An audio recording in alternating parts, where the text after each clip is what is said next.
Get the best performance with the new Fragments of Silicon Pro, vertical stand included.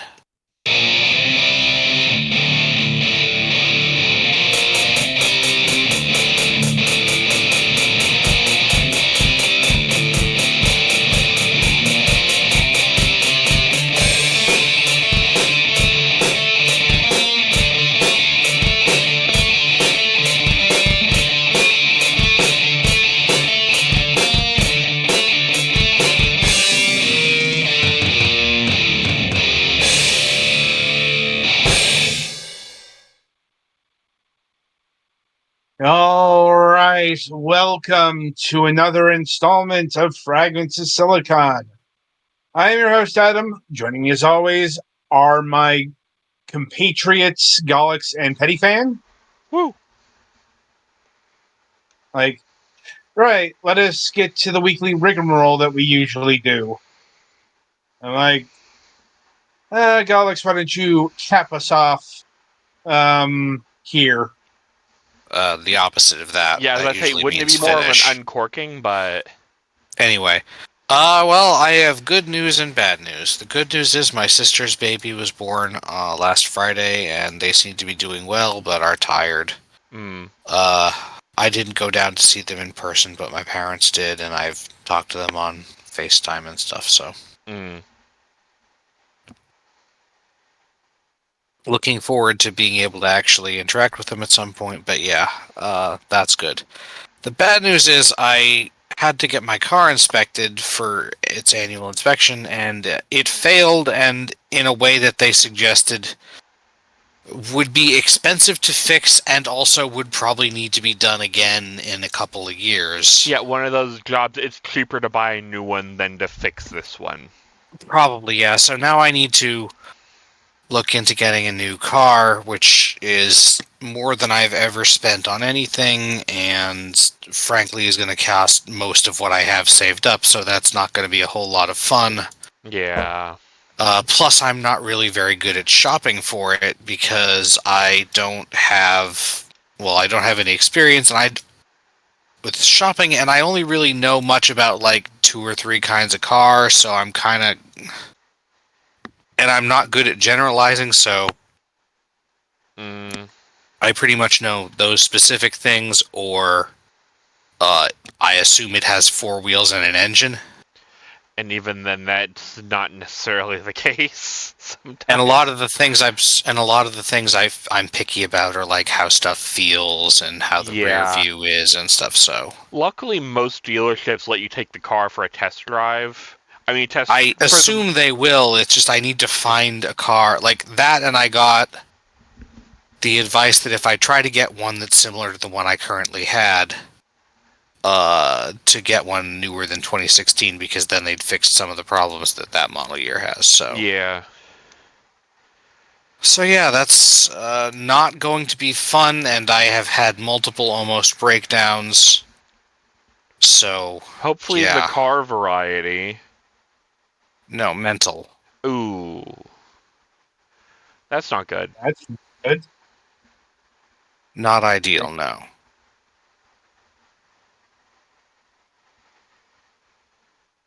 But that's the way it is, and part of the reason is because my inspection was late. Yeah, so you're in the and I need to get registered next month. So you have like little over 2 weeks to sort this. I have a few weeks to sort this out. As far as technically, maybe up to a month, but I'd really rather not push it. I would like to have a safe car. A safe car, and or not get a ticket for not having a registered vehicle. Right, because then I'll have even less money to pay for them. Right. So yeah, not happy. Understandable. So yeah, that's about where I am. So I'm guessing it's my turn, or do you have game stuff to go over? Still playing Splatoon 3 when I can.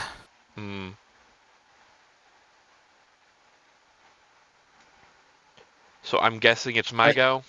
Seems like it. Oh, let's see. a lot of stuff has happened this week. We have procured my mother's birthday present. It is a digital picture frame that she can put on either on her desk or on her corkboard at work. It's because we were all my dad, sister, and I were all having issues of figuring out what we wanted to get her. And since she started this new job, I just kind of suggested getting her a photo frame, and then it just kind of morphed into let's just get her a digital one now, just a slideshow. We can, I think I mathed it out. We could put up upwards of 9,000 photos on there, and it'll loop every week. So that'll probably be pretty good for her, and it'll also turn off. I have it set to turn off whenever, after work hours, and then turn on just before work starts. So that's fun. My sister and I have been doing the brunt work of sending pictures to it, because there's just an app we have on our phones. So like if we get bored and look through our gallery, we can just send a bunch of photos to it, and it will be on there. It's one of those making sure we don't actually send stuff that has like my cat has our address on her collar, so making sure that's edited out, because where she works, we don't exactly want people to know where we live. Because she works in, they're calling it a family guidance center. And yeah, not having our address plastered on that would probably be a good idea. I also got some RGB LED strips that are usually for like, you put in your computer or whatever. Well, because I am under a loft bed, I have it braided throughout the slats that hold the mattress up. So I now have some overhead light underneath my bed.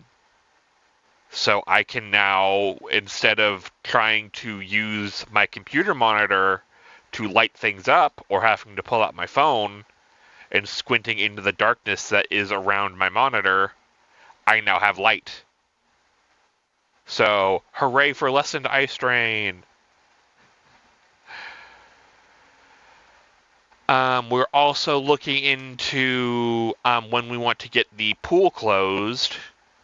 What we're probably going to do to start is have a company professionally do it the first time, just so I kind of know how to do it properly. Because, I could just sit and watch videos all day, but it won't help me, know what chemicals we need. And I still need to go in and get the chemicals anyway. So we might as well just have a professional deal with it. And then I'll have a better idea on how to do it next year. And then I guess my big undertaking I did today was I renovated the Discord. I added a couple things like a game recommendation section. I added categories to kind of sort things out some more. So if you're not part of the Discord, go join. There should be a panel on the Fragments page. I can't. It's there, yes. Yeah. So go ahead, join today, have fun, be merry, all that. You also need more video games. That's the conclusion I've reached. Yeah. At least you need to play more. Yeah, as far as gaming goes, I have played some more Dave the Diver. I think where am I at in that? I'm at 15 hours played in that so far. It's fun. I think I'm starting to reach the point where it's just kind of a little bit of the monotony middle game part. So it's more I need to see, what's coming after this, if it's worth sticking with, or if it's just going to kind of loop into, like, mundanity. And if I need to jump to something else. Because I have games. I have a lot of games. God, do I have games. Anyway. And yeah, As far as other stuff goes, I did sign up for the Digimon Regional in Iowa. It's about 2.5 hour drive. So, Saturday, October 12th? Let me check my calendar. Yes, October 12th, I will be in Iowa doing the Digimon thing because I like card games. It's either that or go look at corn. I'm in Missouri. I can do that a lot closer. True, but I'm saying Iowa's. Kansas is like less than an hour away, my friend. I know, but it's like Iowa's one of those places that's renowned for its corn. Mm, Kansas too, sure. yeah. It's You know, almost like we're in but, what's called the Corn Belt. yeah, it's like it's kind of the thing to do there. I mean, Yeah. fuck's sakes, there's a college team named the Cornhuskers. There is, isn't there? I mean, it's better than the local high school team that still calls themselves the Savages. 0 points for guessing on their logo. Let's move on. Fair enough. I think that's it from me. Okay, good. Right. So that means it's over to me. I suppose first thing to mention is congratulations to us as another one of our shows has gone quasi-viral. Yeah. You know, I won't say it's like the biggest spike I've ever seen from one of our bigger interviews, let's Yeah, say. we're not on Um, the front page of IGN again. yeah, I Yet. checked. I checked like the the news broke out into the what I like to call the Nintendo sphere, but Yeah. not really out into the general news sites. Like, yeah, we didn't appear on IGN or GameSpot, Hmm. anything like that. But all the Nintendo sites. Oh yeah, we were all over Yep. there. It's almost we asked questions people wanted to hear. To a point. To a Yeah. point, I was looking at some of the because comments. Yeah. I'm like, yeah, I was about to say the comments that have been left on the video have been distressingly predictable. I knew because I knew as soon as the conversation was going towards Advance Wars that this shit was going to come up because people have been hopping mad about the art style since the game got revealed. But it's like I didn't want to get into the pixel art debate. Like Yeah. I intentionally left that off the cutting room floor because, first of all, I don't care that much. And second of all, that interview wasn't about getting into those kind of semantics. If we were interviewing the art director, fine. We were not interviewing the art director. The it's also mainly because the audience, acting like, well, a bunch of jackals. I did contemplate deleting the comments, but they're not that bad. Or these are Except for on our one that's video comments? I was looking at the article comments. I'm like, no, they've left comments on the YouTube video. I'm like, I had to delete one. I had to delete one today because it started using words like DEI, Oh and no. it no longer exists, so it doesn't matter. I'm like, Valid. More than valid, yes. I'm like, thankfully, I haven't had to lock the page down or anything. Yeah. So, that aside, uh, I will also note that interview contains more than Advance Wars. In fact, that Hmm. was kind of, that was supposed to be about Yars Rising. Like, nobody really listened to the Yars Rise portion, apparently. Yeah, which, I mean, fair. I'm like, anyway, let's see. In personal news, Had the doctor's visit last week. Not the best of news. Ooh.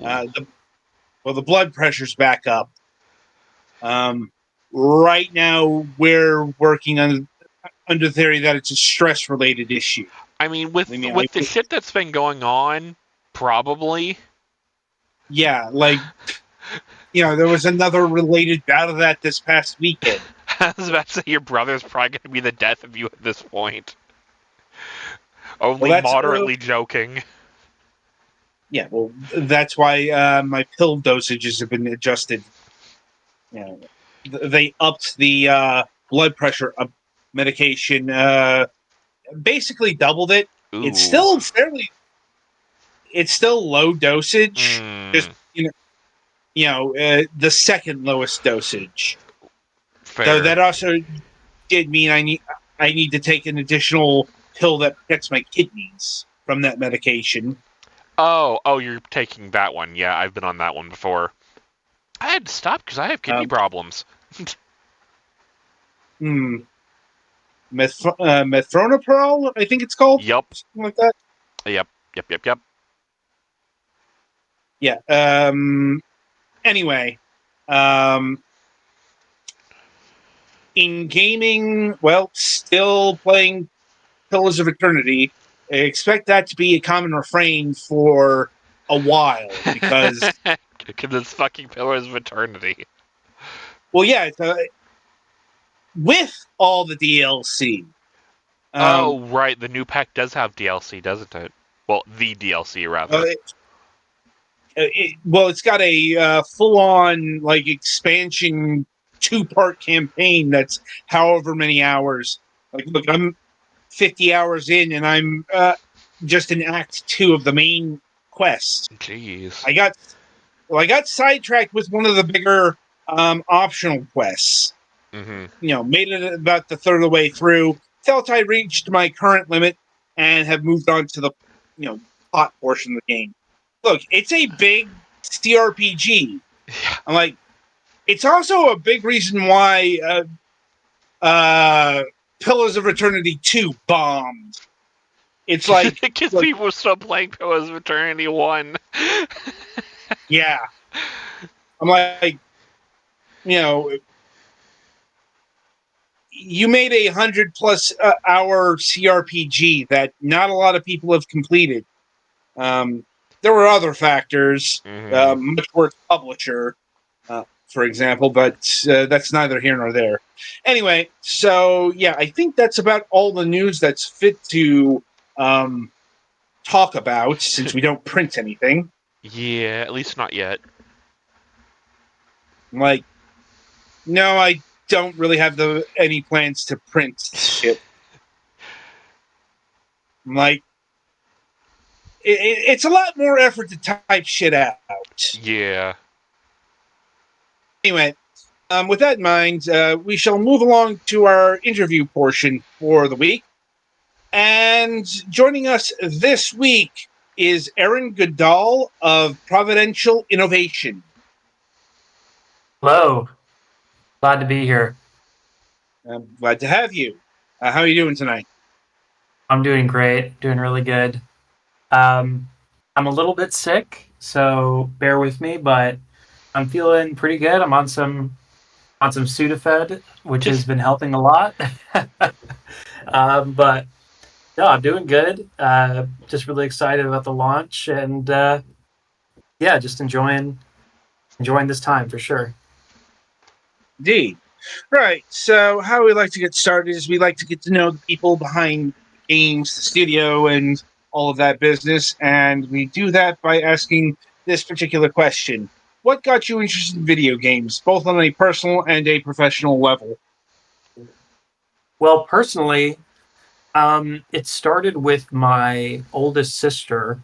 She's like 9 years older than me. So about I would say when I was 6 years old, she kind of just gave me all of her, old game consoles, right, for the time. So this was probably 2004. She gave me her Game Boy Color that she wasn't using anymore because she got the Game Boy Advance. So then I was just playing Game Boy Color forever, Pokemon Yellow, um, and a bunch of games on that. And that's kind of where I started in my love of gaming, was kind of getting all of these sort of retro consoles that I didn't even know were old at the time. Like I think I got a PlayStation 2 in like 2008, and I was like still blown away by it. Like I had no idea that there was anything better than that. And I had kind of always been had a fascination, even when I got older, in retro games, and it was always just something that I had a lot of nostalgia for. So when you know in COVID, I definitely started kind of like I'd always had a fascination with games. I made a few demos here and there in different engines, but I kind of just stumbled upon GB Studio, the engine I'm using, right in the midst of COVID. And my current job that I work at, a lot of our projects that we did kind of went on hold. And so I was kind of like, well, I kind of pitched to them being like, well, what if I kind of just worked on this game, in my off time from this and see where it goes. And it ended up getting a lot of traction, which I was very thankful for. So yeah, I mean, it was kind of a weird situation because I never really thought I'd be doing Game Boy development when I started this, but it kind of just arose from the fact that the engine I'm using is the easiest one I've ever tried, and it helped me iterate really quickly. And the restrictions definitely helped me kind of move faster than I think a lot of other projects that I tried to start in the past. So yeah, that's kind of my origins in gaming and then game development. Yeah, we've had a surprising amount of modern day Game Boy Color developers on the program in recent times, Yeah, and I'm pretty. Are they you just all on the Game Boy Studio mailing list at this point, Adam? Is that what's going on here? the actual answer to that is yes, in the sense that I get press releases from like Incubate. Mm, Yes. Incubate's great. The guys at GB Studio, the Chris, who's Mhm. the lead developer of that, is a great guy, and the guys at GB Studio Central, who run their magazine and their blog, are all super great as well. Yeah, I'm big fans of them, and I'm so happy that people are finally finding out about it. I think again, COVID kind of inspired a lot of people to start collecting and looking back, into nostalgic stuff. And so with the Analog Pocket coming out and people getting a fascination for this, it's really exciting to see people kind of get back into this whole platform and start developing for it again. More to the point, I suppose, is we're seeing a lot more, Game Boy and Game Boy Color related projects coming out. Not just like, original Game Boy Color game, but we've also got Game Boy Color inspired games like Mina the Hollower from Yacht Mm-hmm. Club, or our last week's guests games, um, Veritas et al., which are not actual Game Boy Color games. They're games that approximate the look and feel, but Yeah. also don't really care about working within the restrictions of an actual Game Boy Color. Like Yeah. like when it came up last week, their game would not work on a actual Game Boy Color without major compromise. Like, Oh yeah, definitely. And I you know, think, it's an interesting start for me, and this has been the best, most accessible way for me to get into game development. But I mean, yeah, I mean, using the Game Boy Color as kind of a base for art style and for game design principles, I think is a really good start, and it helps kind of focus development, even if you are doing a game for a platform that's a lot has fewer restrictions, kind of artificially giving yourself some restrictions in terms of like art style or gameplay style, yeah, I think is actually a really helpful thing. stuff like this I mean, helps you learn optimization, which is something a lot of modern games are really lacking because they just assume the console power can just brute force sloppy code. yeah, exactly. well, And it's not just that. It's um like working with Unity. Like Unity is, from what I understand, fairly bad at optimization on consoles, which is why a lot of Unity games have slowdown.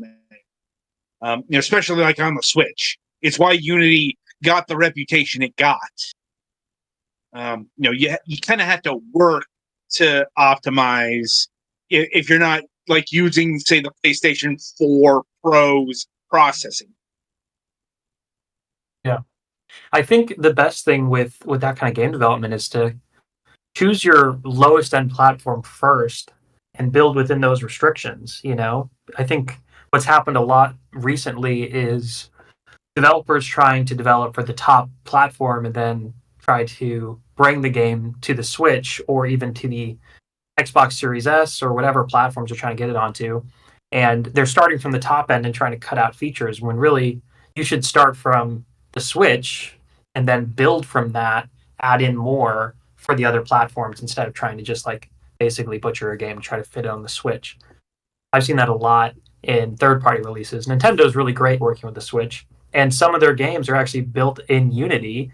I'm pretty sure the Super Mario RPG remake was built in Unity, which I think that did have some performance issues. But yeah, I mean that game turned out really well. Besides the small issues there, but again, Unity is a great engine and it can work well. But I think it's really about defining your platform and your restrictions before going into like full development on like the craziest features you want to implement. It's a, let's say, nuanced and complicated conversation because it depends on what you're doing, what your aims are, what you're building. Um, because there's also a trade-off if you aim for the lowest spec system,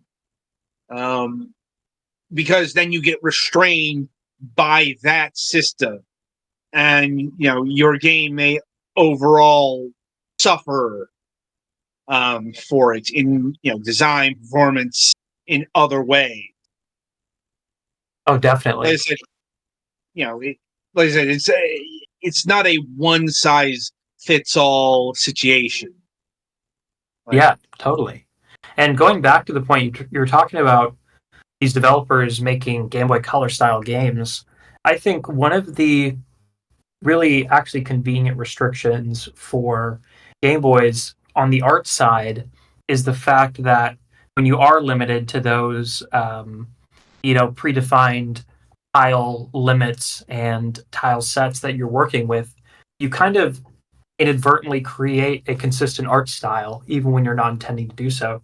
And that's why I think a lot of these Game Boy Color style games end up looking really good, and they have this feeling of like, wow, this like all fits together.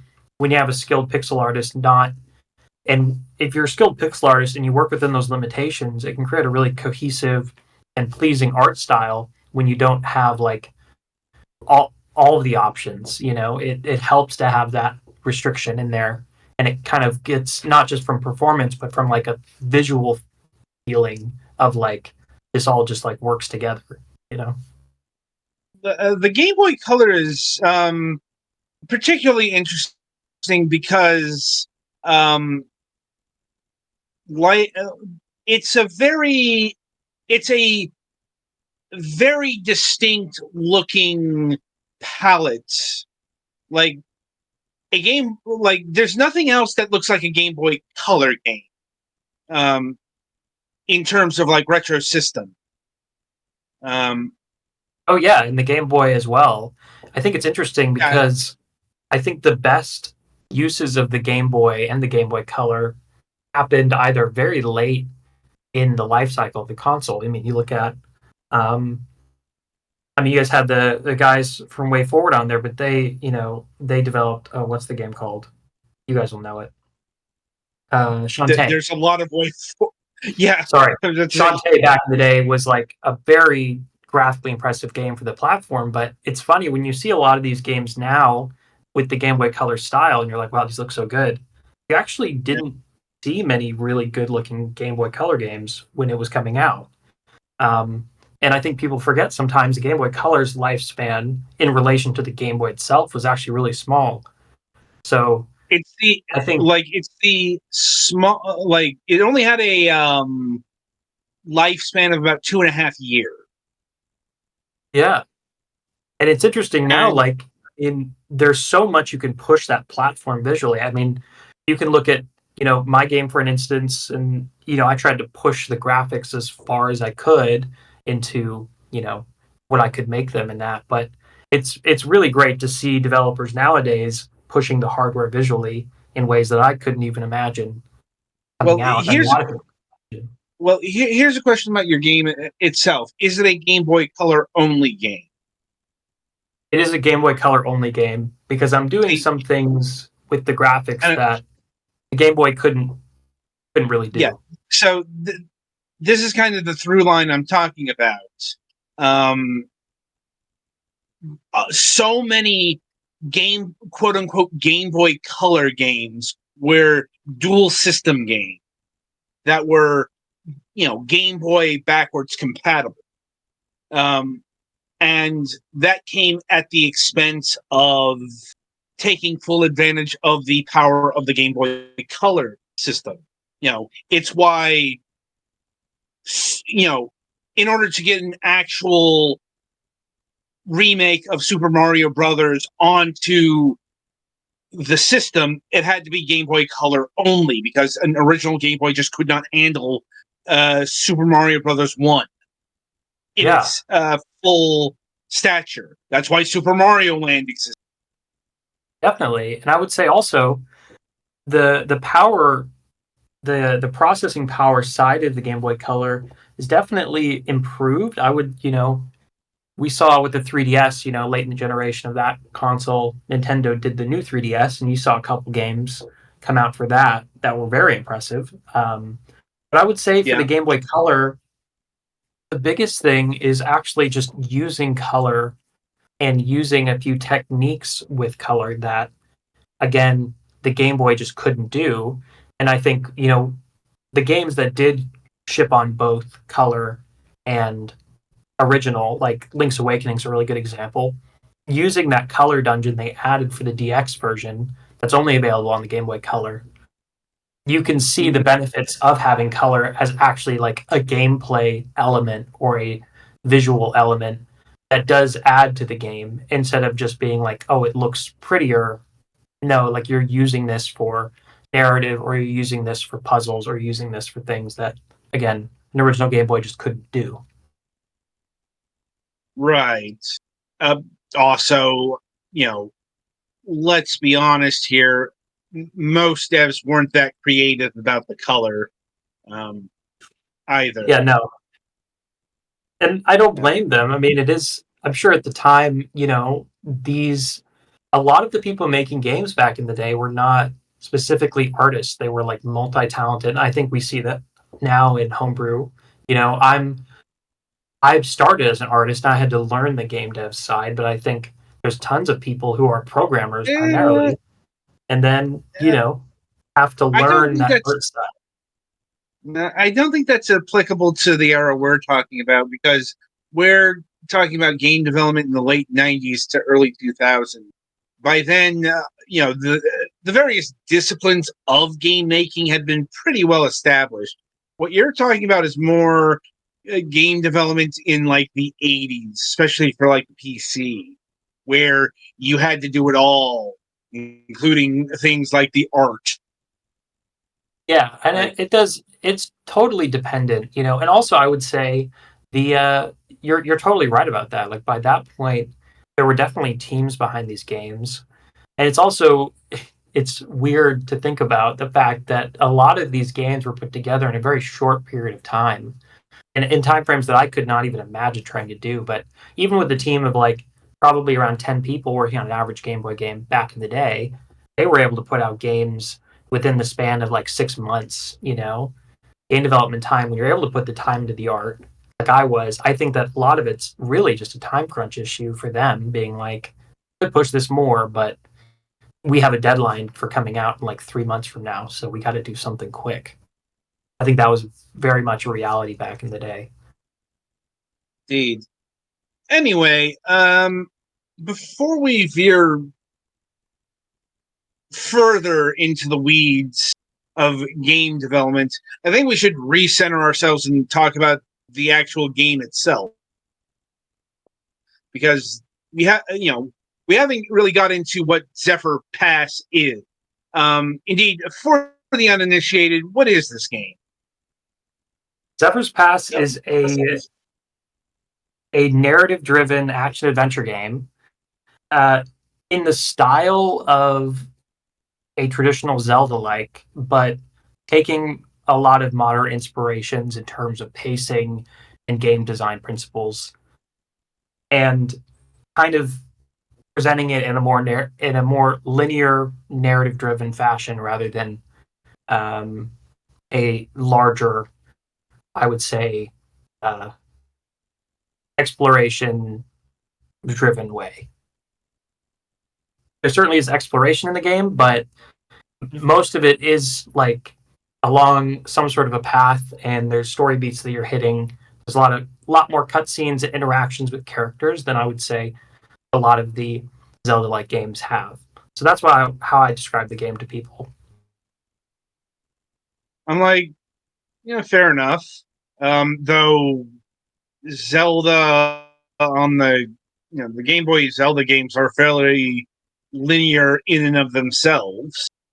I mean, sure, there's a lot of side questing, so to speak, but like Link's Awakening isn't exactly, you can enter the dungeons in any order or anything like that either. Yeah, I would say with Zephyr's Pass, my goal was to give a large amount of variety for the player and do it in a way that kept the pacing up really fast, right? So it's about like taking them on this adventure that feels like almost like as close as I could push it to like a narrative experience as I could, where like you're going to a new location, you're introducing new characters, there's a dungeon in every one, but like you're kind of like moving through these areas at a faster pace and experiencing more variety, which was a big thing that I wanted to add to my game that I think some other Game Boy games didn't really have.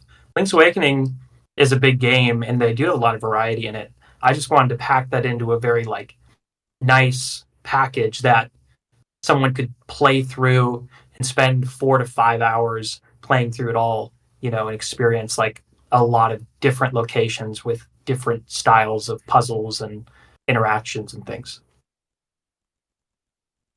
Right.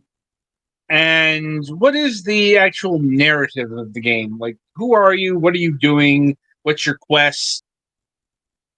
Yeah, so the character is Abel, is a your basic hero type character has always longed for adventure. The premise of the world is that um, there's these harsh winds that kind of are on the surface of the world. And so my elevator pitch for the game is kind of like imagine the Wind Waker, but inverted. So instead of ocean, it's desert. Instead of islands, it's canyons, right? So the winds are so harsh that no one can live on the surface. So everyone lives in these sort of canyons underground that protect them from the wind.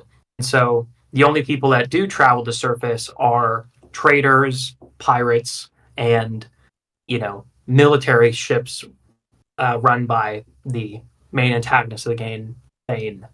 So you're kind of thrust in the adventure by meeting a character that kind of like uh, brings you on to this idea of like this sort of world domination plot that the main antagonist has to control the wind, which was something that this ancient hero of Zephyr could do generations ago. That's kind of been lost to time. And you're kind of through a series of events, you're kind of thrust into this group of pirates that kind of go along with you on this journey to defeat Thane and kind of collect these pieces of armor that turn you into the hero of Zephyr from generations ago. Sounds, fairly solid. So I'll note Thane and Abel. Yes. There's a bit of a reference there. Right. Rhyming schemes. Like, so in terms of the desert, how harsh does it get? Like, do you have to keep track of like a thirst meter? Do you get overwhelmed by the heat of the desert? Anything like that? Well, everyone travels the desert in these airships, right? So you can imagine like the overworld map is you in an airship traveling around. And at any point while you're traveling the overworld, you can pause and enter the ship to talk to the various crew members of the ship and get information on various little side quests and things throughout the game. Like there's a side quest that moves along with the main story that you can kind of go on to by talking to the crew members. But the the overworld is the desert, and you rarely interact with people on the surface. The demo itself is actually the only village that survives on the surface, and they have their own interesting explanation in that village for why they can have protection from the wind that no one else can. And so that's kind of the mystery you're unfolding in the demo. And that is a core part of the game. But mainly you're just traveling, and there are certain areas of the map that are blocked by these more these limited areas of really harsh winds that mean that you can't travel. And the way that you're brought into this village in the demo is by your ship breaking down because it can't kind of take on these winds that are very harsh. So yeah, that's kind of your interaction. You don't. It's not like a survival game. There's no health like hot meters or temperature meters or anything. It's kind of just like a method for getting you between these different canyon environments that you're exploring. I see. And are these desert ships playable? Are they a playable element of the game? Yeah, you fly the airship around the overworld, and you can search for the canyons that you enter, the main locations, and also some side locations hidden on the map. And you can always enter your ship at any point to talk to the crew members and stuff. It's kind of like an overworld style, and then you can go into the ship or kind of dock at certain canyons. Now, in terms of like crew members, are they important elements of the ship, so to speak? Like, you need to recruit like a cannoneer, an engineer, somebody to man the sails, that kind of For the thing. purposes, the ship elements are kind of like a narrative sort of container for the character, and all of the crew members have roles on the ship, but you don't really get any direct interaction with those roles. It's more of just like a container for fun, dialogue interactions and certain story beats that happen. And some of the characters on the crew do have like story beats in the game that you'll, explore with them, and their own like mysteries with certain characters that you get to uncover. But it's not directly managing the crew, it's more just you're part of the journey with them, and they're kind of, doing what they do, I guess. The captain, you're just a crewmate. Yeah, there is a captain of the ship, Captain Yasu, and he is the lovable, loud, boisterous captain of the ship that tells you what to do. Indeed. Right. So, given your typical Zelda experience, can one expect things like dungeons and puzzles? Yes, so I designed the game to kind of have this sort of repeating loop of interactions, right? So you'll go to a canyon, and there'll be some motivator for the canyon for you to go there, right? So it's like collecting a piece of armor that adds to your kind of like equipment. And so you'll get to the canyon, and there will be some sort of, interaction with the inhabitants there, and you'll have to solve some sort of puzzle to get to uncover the story of that area, and it all kind of culminates, each canyon culminates in a dungeon that you'll fight through and, collect an item or, something like that. It's kind of, the dungeons are pretty standard Zelda style dungeons, but they have unique puzzles that are based around, most of the time, using the wind mechanic in the game. which is a major part of the game, is kind of like riffing on how wind interacts with various objects, and you know, it's used in puzzles quite often. So, but yeah, there'll be multiple puzzles before the dungeon, and then at the dungeon, there's kind of its own puzzle and style and thing you have to kind of figure out for how to complete that dungeon. Was it difficult coming up with puzzles for the game? Oh yeah, I mean, it's funny. I had like the first dungeon of the game was, I had the puzzles figured out so well. I was like, I knew exactly what to do, and they're easy for me, but for other people playing it, apparently they're hard. When you're making a game, you can't tell how difficult a puzzle is until you give it to someone else and they try it. So that was definitely one of the biggest challenges in the game. And there's people in game development now that are like puzzle designers, and that's kind of their job. But for me, I was kind of like, what makes an interesting puzzle? And it was a lot of playing other games, getting inspired, and then kind of coming up with unique ideas with the various items of equipment that you collect in the game and how to utilize those into the puzzles to, make them more interesting and more challenging for the player.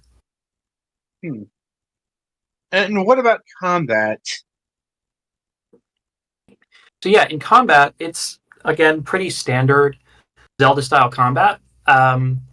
There's about, I would say, 8 different enemy types that kind of get introduced throughout the game that kind of build upon each other. They're all have different, unique movement patterns that you have to learn.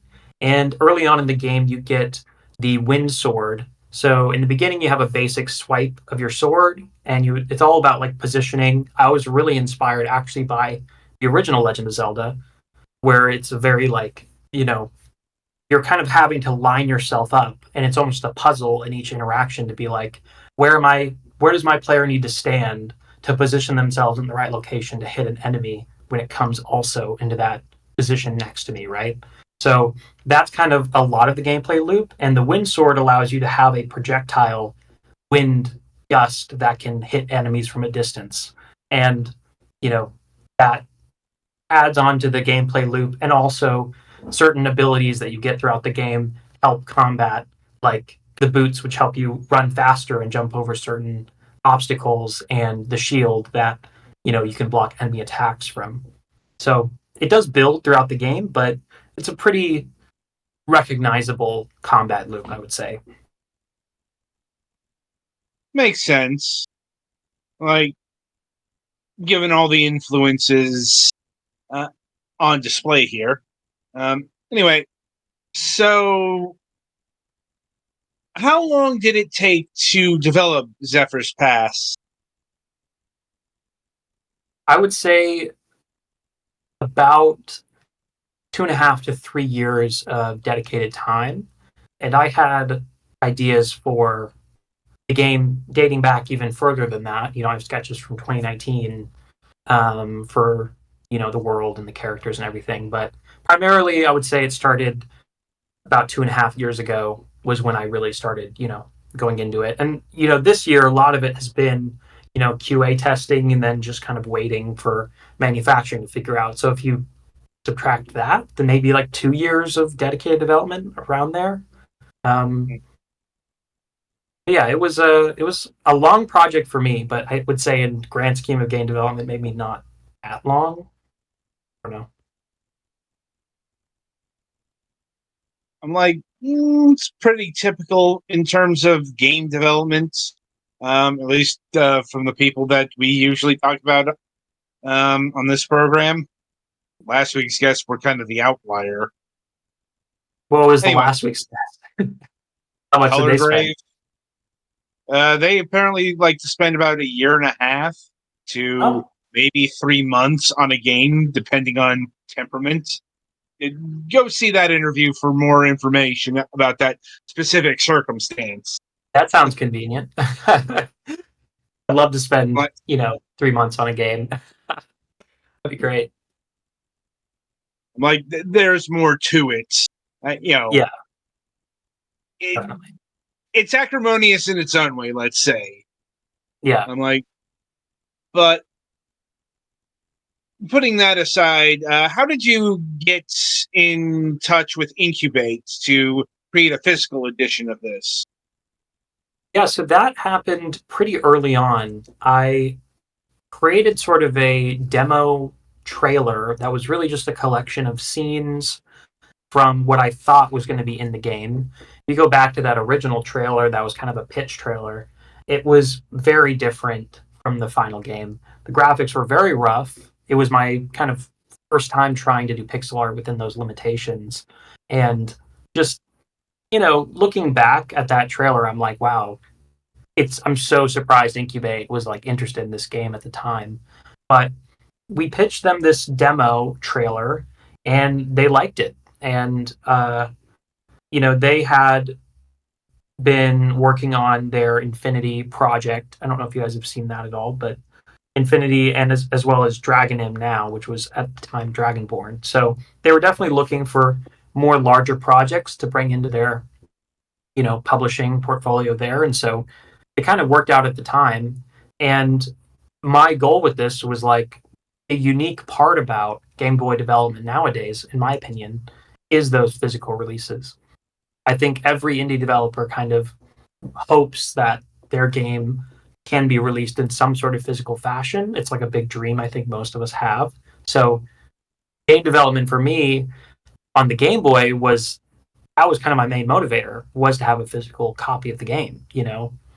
So I think that if there wasn't a physical option for this, I probably wouldn't have even done Game Boy development to begin with. It's an interesting stance. Um, Or at least not Game Boy development. I might have done other game development, but And we're the starting to get to physical the side. point where people grew up with these systems, and like one of their dreams was to have something they created on this system. Yeah, and for me, like if you've looked at any of the marketing I've done surrounding the game, and I think the reason I've been able to build a following on Twitter like I have, and people, loving what I've been doing, is because with all the marketing I've done these retro styled advertisements that you could see in magazines and things, Mm-hmm. and that was me like looking back at what I grew up with, like looking back at comic books from the late 80s that I have showing like Nintendo Entertainment System advertisements and comic books and stuff.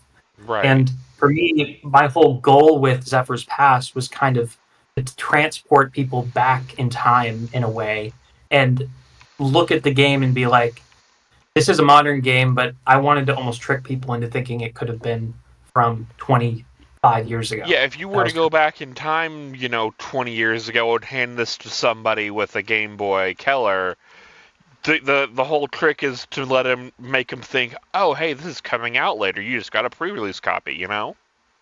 Yes, exactly. And that was, that's been the spirit of this whole process.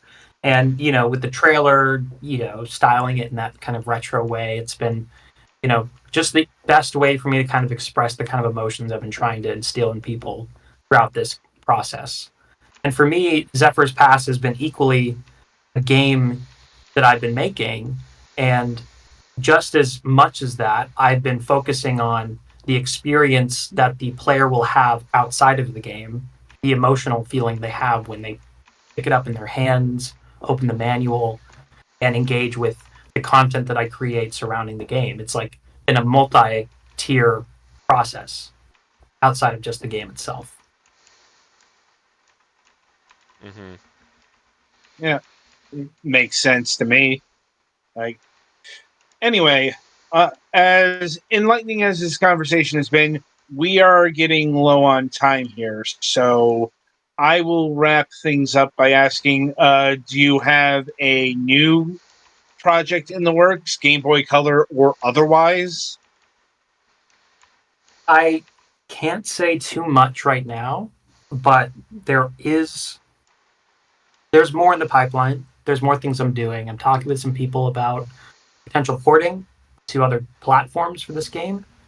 I think would be great.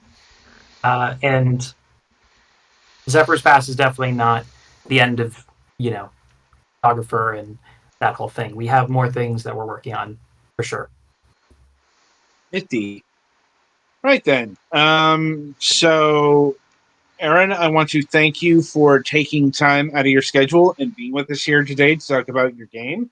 Yeah. It's been a wonderful conversation. Anyway, the game is Zephyr's Pass. You can get it physically off of the Incubate website for $59.99 USD, or for interest-free payments of $15 USD. I think you can also download the ROM from Incubate. Yes, for $13.99. Okay. Right. So if you're interested in Game Boy Color adventures, be sure to pick it up today. Teddy, play us to the next segment.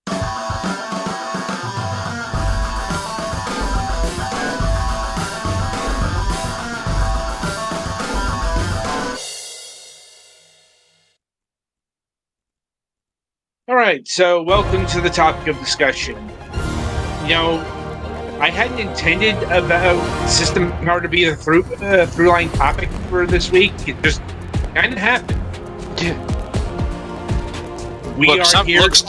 Sometimes some dumbass corporation drops $599 US the second in the middle of the week, and you have to respond to that.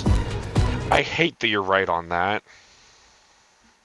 Yeah, because in case you missed the news, Sony has finally announced the long-awaited, long-anticipated PlayStation 5 Pro. And it's coming out, October 21st? It has a better GPU, so you can have minor improvements to graphics that you probably wouldn't notice unless you were zoomed way in or standing really close to the screen. That's what focus gives you. That might be marginalizing the actual boost here a touch. No, it is actually a significant increase in graphical power. It just doesn't make that much of a casually noticeable difference, especially with games that already exist. Right. Because the PlayStation 4 before it had the PlayStation 4 Pro, and that was a significant boost to the horsepower.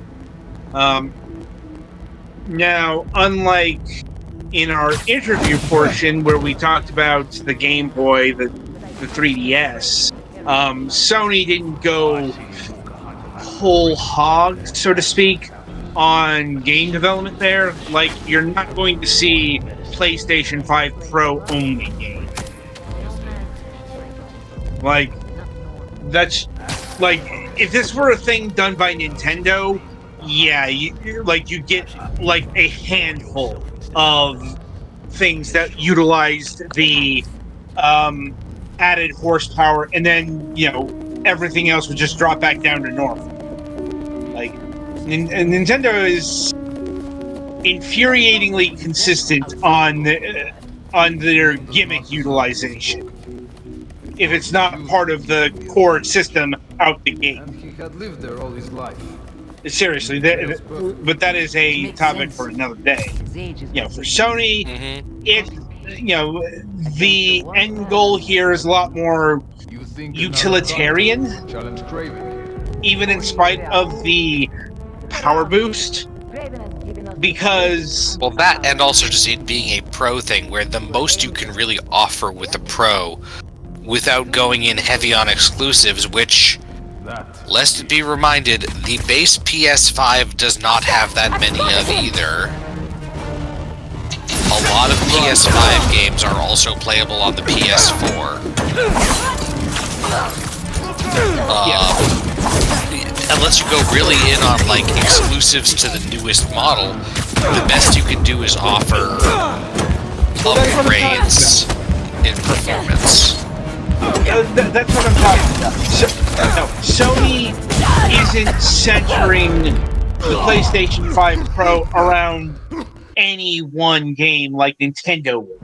Like, if Nintendo were behind this, there would be a game maybe 3 games, there would be a target product that was totally dedicated to using whatever Nintendo had in mind for that system. Yeah, they did do the 3DS, just upgrading into a bigger one, but more memorably, they did the DSi, which was like, okay, mostly it's just a DS, but also here have a bunch of camera gimmicks. Better example is the new 3DS. The new 3DS was created so they could get Xenoblade Chronicles on a portable device at the time. Mm-hmm. No man can have strength. Monster Games could not get Xenoblade working on a normal 3DS, so Nintendo had to create a new one filled with more horsepower. I mean, considering how the game looks, getting it and plays, getting it to work on a slightly upgraded 3DS was still pretty impressive. Right. The new 3DS isn't, that's kind of the, problem with upgraded versions of consoles / handhelds. You can only do so much while still being constrained by the architecture.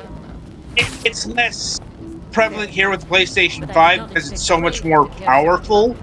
And once again, Sony is not trying to develop some super game that can only be powered by the PlayStation 5 Pro. That explains a lot. What do you mean? Like, No man can have strength like you. on the downside, Sony doesn't have anything specifically to sell people on a PlayStation 5.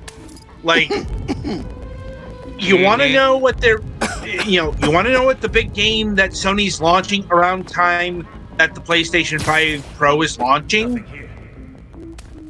Go figure. Lego Horizon. A game which, yes, there's technically a lot you can do that requires horsepower in that, but it's still a Lego game. It's also a game targeting the Nintendo Switch. Now, from what I understand, there are significant differences between the PlayStation 5 and the Nintendo Switch version, as there often are. But, once again, it's all connected here in terms of power, fidelity, and systems.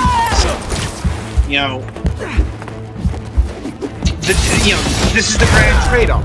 Because the Lego Horizon is targeting the Nintendo Switch, because it's a Lego game, it's a family game, it's a game that will, even though it's Horizon, it's going to work well with the Nintendo Switch audience. On the other hand, since it's targeting a Nintendo Switch, it is ultimately going to be bottlenecked by that system and cannot take full advantage of the PlayStation 5, let alone the PlayStation 5 Pro. Doesn't restrict himself with the straitjacket of modern medicine. That is the grand trade-off when you target What do you mean? No man can have when you factor in weaker hardware, significantly weaker hardware than what you're working with. And it's been that way time immemorial. You could be a strong That being said, we should probably get into what the actual PlayStation 5 upgrades are here with the Pro. It's got a new GPU, which will be, which will have 67% more compute units than the current PlayStation 5 console and 28% faster memory. We are working with some very specific percentages here. Overall, this enables up to 45% faster rendering for gameplay, making the experience much smoother. Potentially. Here's another eternal battle: fidelity versus performance. Because people have been assuming that this is gonna bump up like base PlayStation 5 games to 60 frames per second or higher, automatically. And no, apparently it's not going to be the case necessarily, as there's going to still be like 30 FPS performance pro games as well.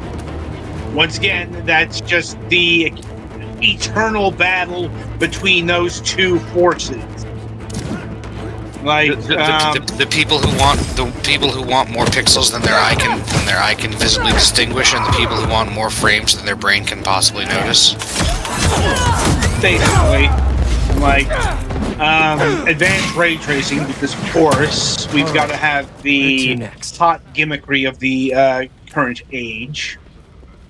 Like, I'm not saying it's bad or anything. It's just, ray tracing is just like the hyped graphical. It's the newest version of realistic lighting. It's lighting that works the most like lighting in real life. Right. Which is, of course, getting popular right around the same time as everyone has fucking forgotten how to light a movie. And the fact that you actually frequently don't want light to work like real life and have to fudge it a lot anyway. Anyway, and of course, a feature that hasn't garnered the hate that I would have expected, but I think that's mainly because there have been other things that have driven out the torches and the pitchforks. It's got AI-driven upscaling. I'm like, which isn't as egregious as having AI-generated artwork, but it isn't great. Part of Scorpion's poison. Like, just see like Grand Theft Auto the Definitive Edition to see how AI upscaling can go wrong. That's the tiara. You do need a human touch its extract has some, make sure it doesn't be inconsistent in its updating. Why does Bro have 7 fingers? But couldn't afford the flights to right. Raiatea? Guess Craven could. Anyway, so that is the performance that the PlayStation 5 Pro is bringing. And okay, it's launching on November 7th, 2024, at a price of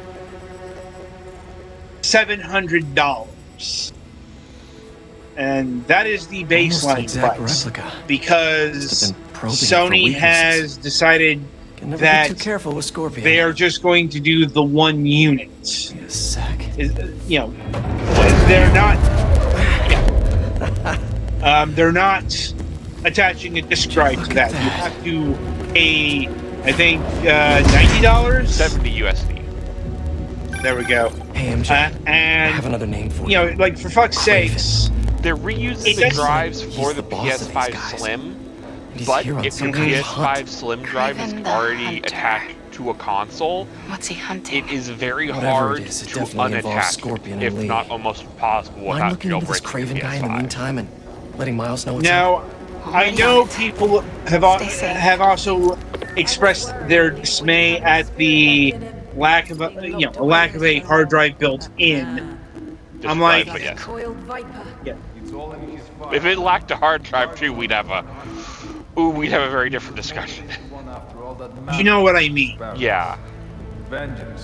Like, point is, people are acting like.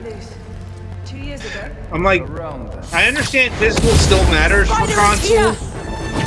Way more still play all of your PS4 games on the PS5. But it's like, on the other hand, you have to recognize what year and what age we live in as well. It's like, here's the thing, like, physical media isn't dead, and yet people act like it is. Yeah. Like, they've never stopped making DVD or Blu-rays or 4K Ultra discs. It's just that there was a thing going around that Sony was stopping making 4K Blu-ray and right above it. The actual discs are, like, the production discs are still being made. Right.